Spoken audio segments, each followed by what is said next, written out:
Hi, I'm Joni Hilton, your YouTube mom, and I tackled a project I want to share with you because it wasn't as hard as I thought it was going to be.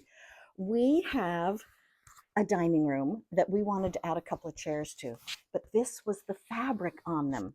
And so we wanted more of a slate blue to match everything else. And so we bought this vinyl. Now you can use fabric or whatever you wish, but it turns out it's not that hard to do. You cut the piece, any scissors, right?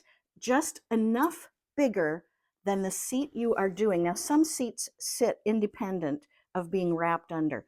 That's the easiest. But if it wraps under, that's okay. Sometimes they have a little piece of trim, but you don't even need that. So you just cut it big enough that it can wrap under, and then with a staple gun, you're going to attach it. But don't start in the front. The key, the secret, is to start in the back. So you get a piece of fabric big enough that you can tuck it down smoothly in the back and even stick it down in front of the wood. Just depends. Every chair is made differently, but you want a clean, smooth line there, which I'm not actually doing, but you get the idea. If you can staple, great. If you can't, in this case, you can even use a very strong fabric glue. And then here's the part everybody worries about. Well, what do you do on the corners? And the secret is here on the one I've finished. I'll come and show you because it's so much simpler than you think. You're going to pull the fabric forward and make one little tuck here. So you're not going to bunch it up like this, right? Or even like this.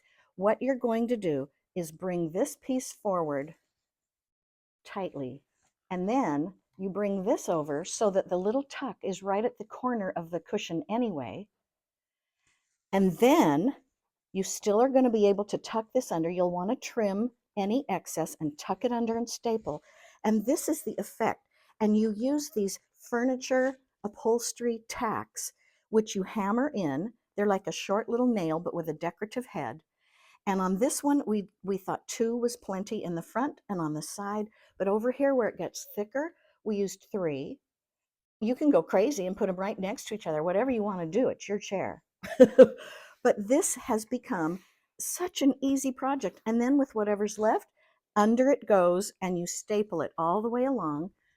And you finished this fun project. Now, if you're covering an older chair and you think, oh, wow, the seat looks so great, but it's kind of banged up here and there, get fabric markers and go over some of the little dots and places where it's just kind of scuffed, and it'll help it look new. At least your eye won't be drawn to the scuffy parts because you've covered them up. Cinchy, fun, new. So scroll through, be sure to subscribe, tell your friends to subscribe, and I'll see you next time.